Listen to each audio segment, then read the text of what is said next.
Fala pessoal, professora Carol aqui de novo com vocês, dando continuidade às nossas aulas de redação para o vestibular e Enem. Bom, eu não pude gravar ontem eu não pude, na verdade, fazer uma transmissão ao vivo para vocês, a nossa live, né, que tem ocorrido toda quinta-feira às 7h30 da noite. Então, em substituição à live de ontem, eu resolvi fazer uma análise de redação nota 1000, que é algo que eu sempre faço mesmo, quando tem aula de redação para o Enem, quando tem oficina e por aí vai. Tem um código também nessa análise de redação nota 1000, lembrando que vocês têm que anotar os códigos para que vocês possam pedir depois o certificado para a gente.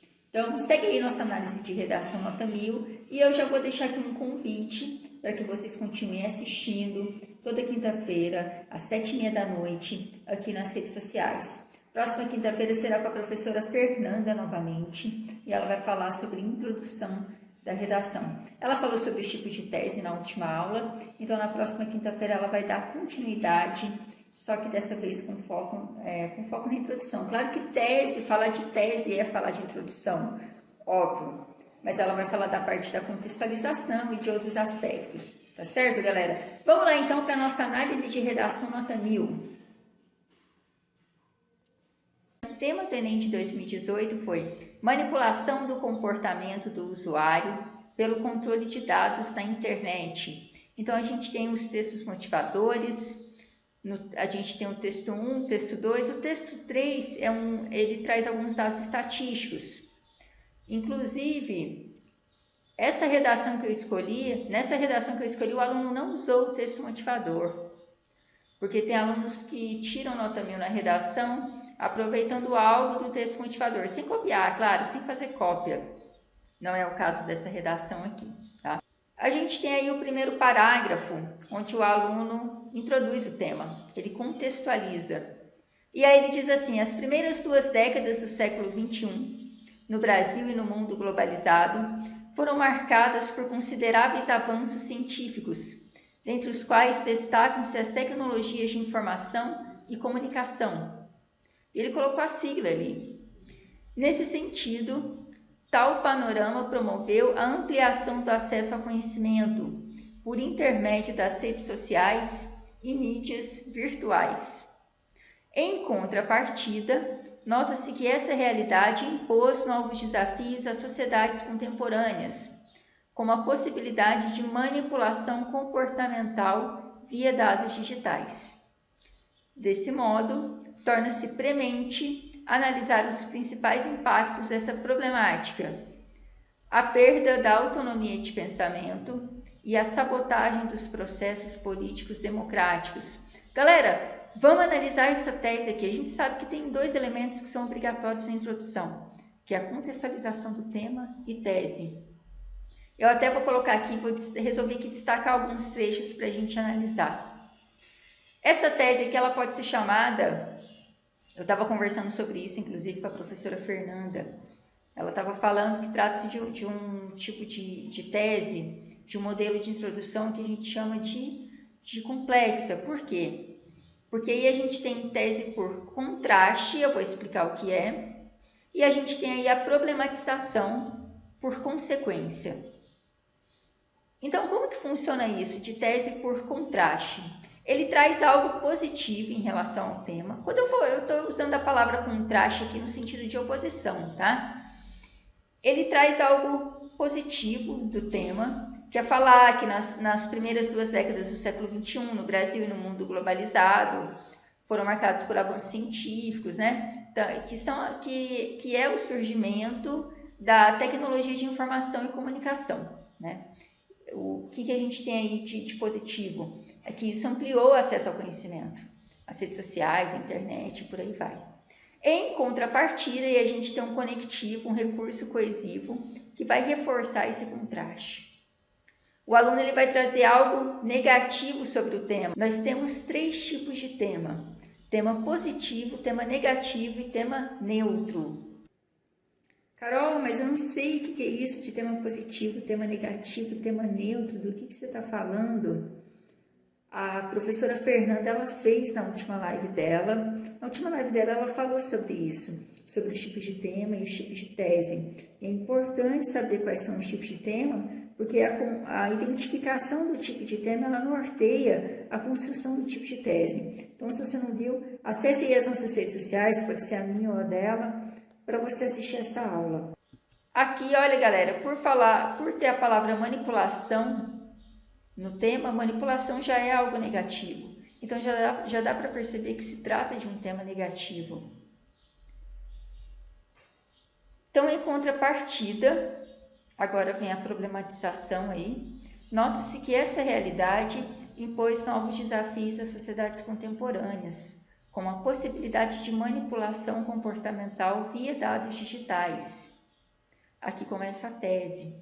Desse modo, torna-se premente analisar os principais impactos dessa problemática. E aí o aluno vai trabalhar com duas consequências. Os argumentos que ele escolheu para trabalhar nessa redação são duas consequências, que é a perda da autonomia de pensamento e a sabotagem dos processos políticos democráticos. E aí esse aluno vai trabalhar em cada parágrafo, ele vai trazer uma consequência, ele vai provar como que isso ocorre dentro desse tema. Então, essa é uma tese que a gente chama de tese complexa. Por quê? Porque a gente tem a problematização por meio de duas consequências, que serão desenvolvidas na argumentação, e a gente tem um contraste, que é quando eu vou contextualizar o assunto, eu falo bem do tema, e aí depois eu falo algo negativo do tema, né? Ou seja, depois eu falo mal, né? Vamos lá, vamos analisar o argumento. O próximo parágrafo vai vir o primeiro argumento. Carol, como que eu sei qual argumento que ele vai trabalhar no próximo parágrafo? Primeira palavra que ele coloca ali, primeira expressão que ele coloca é um conectivo. Ele colocou ali em primeira análise. Tem aluno que coloca em primeiro lugar, primeiramente, por aí vai. E aí o aluno coloca assim: é lícito postular que a informação é um bem de valor social, o qual é responsável por modular a cosmovisão antropológica pessoal e influenciar os processos de decisão humana.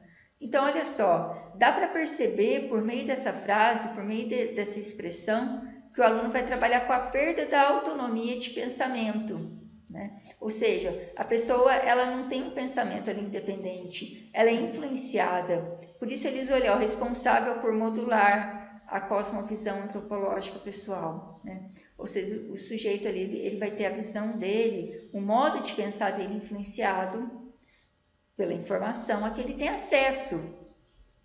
E ele vai falar que isso influencia o processo de decisão humana. Então já dá para perceber que das duas consequências mencionadas ali na tese, ele vai trabalhar nesse momento com a perda da autonomia de pensamento, e só.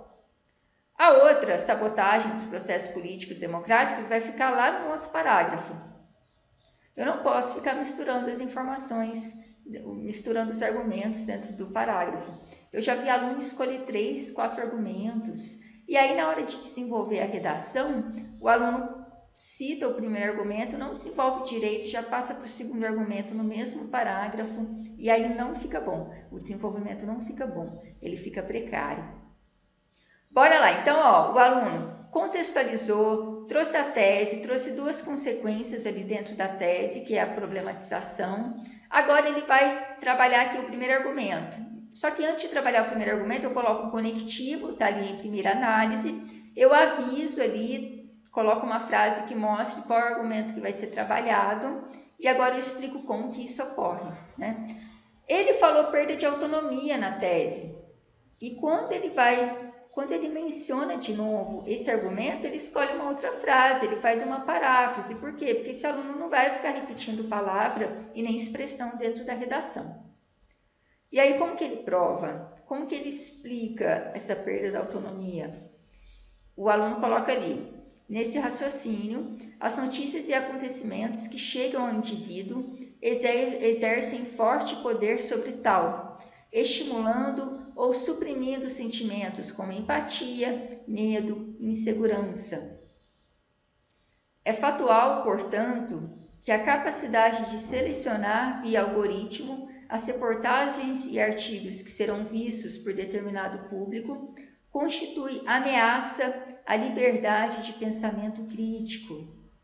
Então ele explica de que maneira ocorre essa questão da informação influenciar a pessoa, usando a questão dos algoritmos. Os algoritmos é algo que foi sugerido, que está lá no texto motivador, tá? Mas o aluno não copiou nada de lá. Ele encaixou essa questão de algoritmos dentro da redação dele. E aí, para sustentar isso, ele dá o exemplo, né, de como ocorre essa manipulação. Quando ele menciona aqui os algoritmos, quando ele fala que reportagens e artigos que serão vistos, né, são escolhidos pelo algoritmo e não por nós, mas são sugeridos por algoritmos, ele está explicando como que ocorre essa perda da autonomia. Mas até então, não tem repertório. Até nesse trecho aí, o algoritmo é algo que estava no texto motivador. Ele ainda não trouxe um autor, ele ainda não trouxe um dado estatístico, mas agora ele vai trazer. E eu até coloquei em negrito essa parte. Quando ele fala assim, evidenciando o supracitado ao livro Rápido e Devagar, Duas Formas de Pensar, do especialista comportamental Daniel Kahneman. Galera, vamos lá, eu mudei de slide aqui para ficar melhor, para a gente ver com mais clareza aqui o primeiro argumento. Vamos lá. Então eu estava comentando aqui a respeito do livro Rápido e Devagar, Duas Formas de Pensar, do especialista comportamental Daniel Kahneman, no qual ele se expõe e comprova, por meio de décadas de experimentos socioculturais, a incisiva influência dos meios de comunicação no julgamento humano. Gente, eu fiz questão de colocar entre parênteses aqui, olha, repertório sociocultural além do texto motivador. Para o aluno tirar 1000, a redação desse aluno tem que ser consistente. E esse aluno fez uma argumentação muito consistente. Ele prova como ocorre essa perda de autonomia, ele exemplifica. E aí, para provar isso, ele traz o autor desse livro Rápido e Devagar, Duas Formas de Pensar. E aí ele conclui, porque eu não posso parar no dado. Eu vejo muito aluno fazendo isso, coloca um dado estatístico ali tem aluno que coloca o conectivo, menciona qual argumento vai trabalhar, traz um dado estatístico e para por aí na redação. Não pode, galera. Depois que eu trago o repertório sociocultural, eu tenho que explicar, eu tenho que conectar esse repertório à minha tese. E aí o aluno encerra esse parágrafo assim: torna-se clara por dedução analítica a potencial relação negativa entre a manipulação digital por dados e a autonomia psicológica e racional da população. E aí, beleza. Trabalhou então a questão de perda da autonomia. Agora ele vai falar, vamos voltar aqui só para a gente ver qual que é o outro argumento, a outra consequência. Está ali, olha, sublinhada ali no fim do primeiro parágrafo. A sabotagem dos processos políticos democráticos. Vamos ver de que maneira o aluno vai provar que isso ocorre. Vamos lá. Ele começou, galera, o outro parágrafo usando o conectivo em primeira análise. Agora ele vai usar o conectivo ademais, que é sinônimo de também. E aí ele coloca assim, ademais, né? Sempre colocar vírgula depois do conectivo. Tem aluno aí esquecendo da vírgula, viu, gente? É preciso compreender tal fenômeno patológico como um atentado às instituições democráticas. Beleza, ele está avisando, ele já avisou aqui que ele vai trabalhar com a questão que a gente viu aqui, da sabotagem dos processos políticos democráticos. Agora ele vai explicar como que isso ocorre, como que isso acontece. Vamos lá, vamos para o segundo argumento. Ademais, é preciso compreender tal fenômeno patológico como um atentado às instituições democráticas. Então, galera, vamos voltar aqui. Ele está avisando que agora ele vai trabalhar com essa segunda causa. Desculpa, galera, com essa segunda consequência que está aí no fim do primeiro parágrafo, que é a sabotagem dos processos políticos democráticos. Vamos ver como que ele vai provar isso. Olha o que ele coloca aí. Ele coloca conectivo sublinhado aí, ele avisa qual que é o argumento a ser trabalhado, a ideia a ser desenvolvida. E agora ele vai explicar como que isso ocorre. Isso porque a perspectiva de mundo dos indivíduos coordena suas escolhas em eleições e plebiscitos públicos. Aí como que ele vai provar? O que ele vai trazer para embasar isso que ele está falando? Olha aí, eu coloquei em negrito. Dessa maneira, o povo tende a agir segundo o conceito de menoridade do filósofo iluminista Immanuel Kant, no qual as decisões pessoais são tomadas pelo intelecto e influência do outro. Então, olha o que ele usou de repertório sociocultural agora. Evidencia-se assim que o domínio da seletividade de informações nas redes sociais, como Facebook e Twitter, pode representar uma sabotagem ao Estado democrático. Então, essa é outra consequência. Ele trouxe o conectivo, desenvolveu a consequência, explicou, trouxe Kant para embasar, e a argumentação dele ficou muito consistente. E ele não pegou, na verdade, absolutamente nada do texto motivador. A única informação que ele precisou do texto motivador e que ele mencionou anteriormente, sem cópia, foi a questão dos algoritmos mesmo. E agora ele vai elaborar aí uma proposta de intervenção para o problema. E aí o que ele usa ali de conectivo para iniciar a conclusão? Em suma, a manipulação comportamental pelo uso de dados é um complexo desafio odierno e precisa ser combatida. Vamos lá, vamos relembrar aqui, galera, quais são os elementos da proposta de intervenção, para a gente saber, para a gente verificar se a proposta de intervenção desse aluno está bem completa. Então, olha os elementos que são necessários. Agente, quem, né, vai fazer o quê, tem que ter a ação, o que vai ser feito, o meio e a finalidade, para que vai ser feito, e o detalhamento. O que é o detalhamento? Eu vou detalhar um desses 4 elementos acima. Eu escolho se eu vou detalhar o agente, se eu vou detalhar a ação, o meio e a finalidade. Esses são os elementos da proposta de intervenção. Galera, bora olhar a redação para saber se essa redação realmente está nota 1000.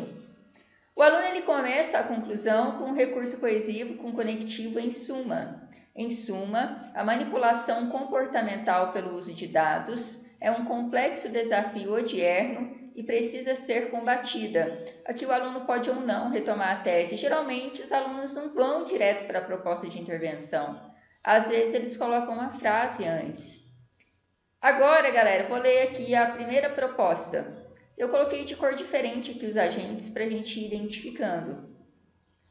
Dessarte, as instituições escolares é o agente, responsáveis por estimular o pensamento crítico na população, aqui é o detalhamento do agente, devem buscar fortalecer a capacidade de julgamento e posicionamento racional nos jovens. O que está de verde aí, que eu acabei de ler agora, é ação. Como? Isso pode ser feito por meio de palestras, aulas e distribuição de materiais didáticos sobre a filosofia criticista e sociologia. A finalidade agora, visando aprimorar o raciocínio autônomo livre de influências. Essa foi a primeira proposta de intervenção. Agora a segunda. Em paralelo, lá vem o agente. As grandes redes sociais, agora o detalhamento do agente, interessadas na plenitude de seus usuários. Agora de verde, a ação que vai ser feita. Precisam restringir o uso indevido de dados privilegiados. Agora o como, galera? Tal ação é viável por intermédio da restrição do acesso por parte de entidades políticas aos algoritmos e informações privadas de preferências pessoais. Agora a finalidade, objetivando proteger a privacidade do indivíduo e o exercício da democracia plena. Depois, galera, é muito comum, geralmente o aluno não encerra o texto na solução. Nesse caso, nessa redação nota 1000, o aluno ele detalhou a finalidade, ele colocou aonde ele deseja chegar. Muitos alunos elaboram uma frase após colocar a proposta de intervenção e essa frase mostra aonde o aluno deseja chegar com essa proposta de intervenção? E aí o aluno escreveu assim: desse modo, atenuar-se-á, em médio e longo prazo, o impacto nocivo do controle comportamental moderno, e a sociedade alcançará o estágio da maioridade kantiana. Gente, essa redação, galera, ficou muito criativa. A proposta de intervenção ela está perfeita e ao encerrar o texto o aluno retomou Kant, porque ele usou Kant conforme nós vimos aqui na argumentação. E aí ele trouxe aqui no final. Então ficou muito bem elaborado esse texto, muito bom mesmo.